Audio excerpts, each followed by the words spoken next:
میرا نام ملک خرم علی خان ہے۔ میرا تعلق تحصیل پنڈی گیپ ڈسٹرکٹ اٹک سے ہے۔ میں نے اپنی سیاست کا آغاز 2001 میں وہاں سے کیا، تو میں 2001 سے 2005 تک تحصیل ناظم رہا۔ 2008 میں ایم پی الیکٹ ہوا وہاں سے، اور 2011 تک میں ایم پی رہا۔ 2011 دسمبر میں نے اپنی پروونشل سیٹ سے ریزائن کر کے اور میں نے پی ٹی آئی جوائن کی۔ یہ سفر پی ٹی آئی کے ساتھ جاری رہا۔ 2013 میں بھی مجھے ٹکٹ نہ دیا گیا، لیکن ہم پی ٹی آئی کے ساتھ چلتے رہے۔ 2018 میں ہمارے حلقے میں بائی الیکشن ہوا، اور اس میں نے کنٹیسٹ کیا۔ تقریباً 90,000 ووٹ مجھے ملا، لیکن ہم نے سیٹ لوز کی۔ اس کے بعد ہمارا یہ پروسیس آگے چلتا رہا پولیٹکس کا، اور پی ٹی آئی کے ساتھ یہ سفر جاری رہا۔ جب یہ معاملات ہمارے پہنچے 9 مئی پہ آ کے، تو اس چیز کا ایک افسوس ہوا کہ جو پی ٹی آئی ہم نے جوائن کی تھی وہ یہ نہیں تھی۔ اس میں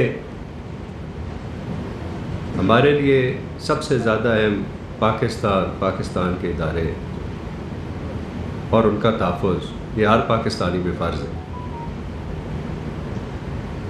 سب سے اہم بات یہ ہے کہ جب ہمارے شہداء کے بارے میں یہ جو کچھ کیا گیا، توڑ پھوڑ کی ان کی نشانیوں کو، ان کے تصویروں پہ جس طرح سے کیا گیا، یہ بہت تکلیف دہ بات تھی۔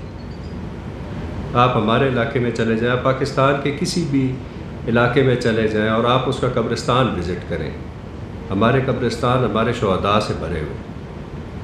انہوں نے اپنی جانیں قربان کر دیں ہمارے آرام سکون کے لیے، اس ملک کے لیے، اور آج ہم کسی ایسے نیریٹو کے ساتھ نہیں چل سکتے جو اینٹی پاکستان یا اینٹی آرمی چلا جائے، یا اپنی سیاست چمکانے کے لیے ہم کسی ادارے کی جو ایک احترام ہے اس کو ہم اس حد تک گرا دیں کہ جو آپ کے عوام ہیں ان کو ہم لا کھڑا کریں ان اداروں کے سامنے۔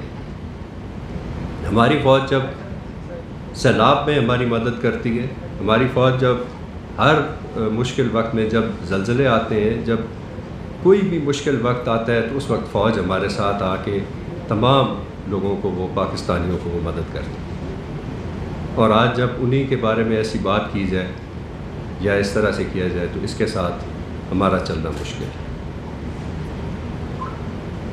جو ہمارا کردار